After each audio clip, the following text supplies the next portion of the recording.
We have multiple other strategies on how to go after these deals, but if you literally just stick to the day zero strategy, the brand new listings are distressed. Those are going to fix and flippers and wholesalers every single day. You can get those deals. And like I mentioned, the X factor is going to be how much this agent actually likes you and how much trust you build. Mm-hmm. And I've been in this business for a long time. You can be competing against a company that's been doing this for 10 years, and they hire someone called an acquisitions associate. This guy doesn't know how to sell, doesn't know how to sell himself, or this girl, and they try and leverage their company's experience, and they do not give this agent the time of day, and they're on their high horse, and they're borderline a-holes. So now imagine you give this agent the time of day, you talk to them, you actually ask, how their day is going. Maybe you have relatives that know each other.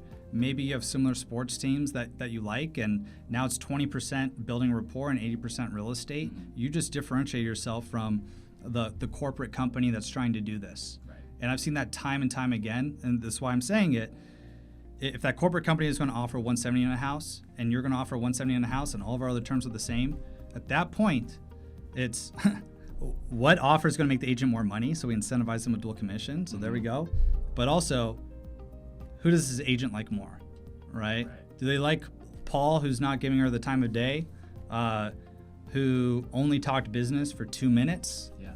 Or do they like Tim, who was courteous, who was nice, who, maybe this was an older real estate agent who's 65 years old, and you fancied her interests, and you guys talked about a lot of other things besides real estate, because I've had many conversations like that. Like, I'm building a genuine connection with this person. Sometimes the conversations are 80% personal stuff and 20% real estate. Yeah. So once you understand that you need to be a chameleon to each and every single real estate agent and build trust with them, that's when you can start getting good at this. Right. And nothing will replace finding and filtering for deals, making these discovery calls, analyzing the deals, calling back the agents where you need to offer, and getting these offers written up, the contracts, and then just following up. Yeah. And if you just do those 5 things all the time, if you're wondering, what the heck do I need to be doing during these hours, just do one of those 5 things. It's going to move you forward in the right direction. It's going to be a revenue generating activity.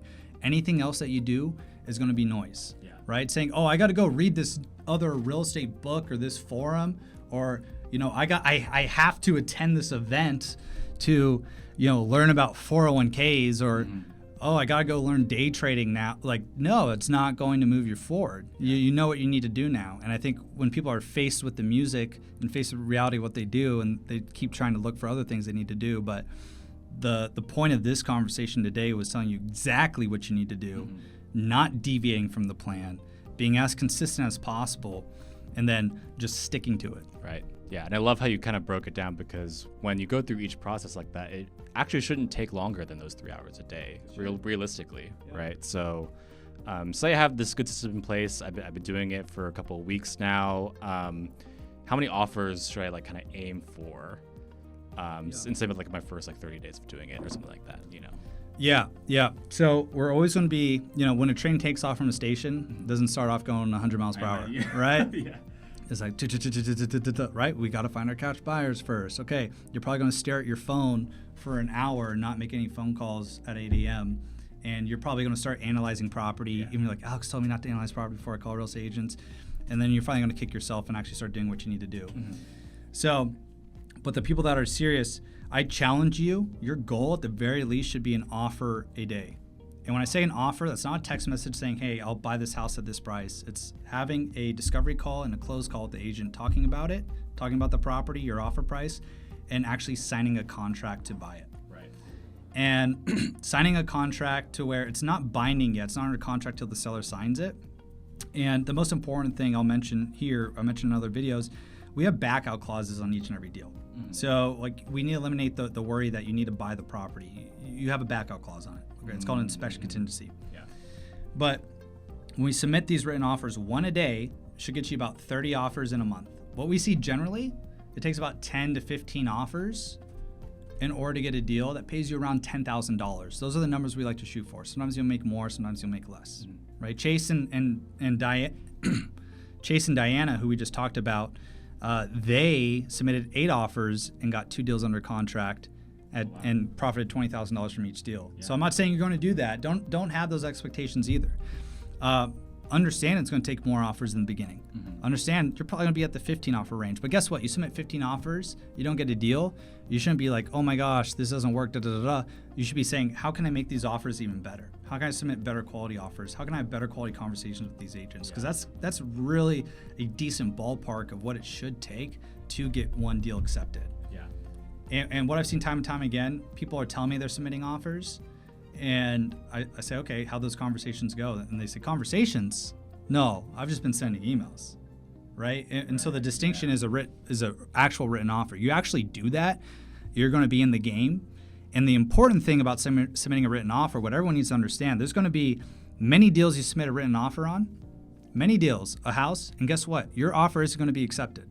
They're going to accept someone else. Because guess what? An amateur offer on that property had no idea what they're doing, offered a higher price, and that listing agent didn't know how to qualify or disqualify this wholesaler, whether he was worth his salt or not. So they accept that higher offer, and guess what? 7 days go by in the inspection contingency. That wholesaler now backs out because they have no idea what they're doing. Now, because you submitted a written offer, the next person the listing agent's going to go to, they're not going to start going through their phone and say, who are all the people that called me? They're going to go to their email inbox and said, who actually submitted an offer? Who actually submitted a written offer, because that's a qualifier. You're actually serious. So now let's just say 2 offers were submitted on the property, this joker up here that backed out, and then your offer was in her email inbox or his, they're going to call you back first. Guaranteed if they're a good real estate agent, because you're the person who took it further across the line. You took it further across the gradient. You know, as in other terms, you're further down the funnel. You're showing you're the most motivated buyer for this freaking property. You have the highest likelihood of closing the property now, because you've actually submitted a written offer. That's why written offers are worth their weight in gold. That you might not only get the property the first time around, but if you get a higher offer gets accepted, you're gonna be one of the first people the agent calls back. That's so important to understand. And I know as a beginner, right, I'm teaching you a lot right now, and no one's gonna know this unless you've done it, right? And this is why people work with us. So it's like, oh, okay, cool. You know, I've been working with MLS for a year and haven't got anything. And then we say, okay, how many written offers have you sent? And they say, written offers? What are you talking about? So these distinctions are so important. It's just a little thing. Submitting a written offer may take an hour longer versus sending a text message on a house, on a property, the price you want to offer on it. So it's these little things, and if you look at anyone who's great, it's just a lot of little things that make you successful at it. They can pile over time, and I think every step that you discussed, both today and in our last video, it's like there's a reason why it's ordered in a certain way. There's a reason why things take a certain time, because it has to be broken down into these, like, you know, very important minutes of your day to make it possible, which is awesome, you know. And having it broken down like that's awesome. So I know a lot of viewers would appreciate. Can you maybe like make something to map this out for us? So we'll put that on our resources too. So creating our time, how we can do that, how to effectively visualize our time. That's a helpful tool for me. I use, I share with employees, share with clients, and then also we'll put the optimal schedule for anyone who has a full-time job, wants to do this in 15 hours a week, so they don't forget it, so they know exactly what they need to do and be efficient with their time. And we'll put in those steps as well. So anyone who's watching this, you won't forget what the heck you need to do during this time, and you'll increase your likelihood of success significantly. Awesome. Yeah, well, a lot of information was spilled on me both today and in the last video. So thank you again so much.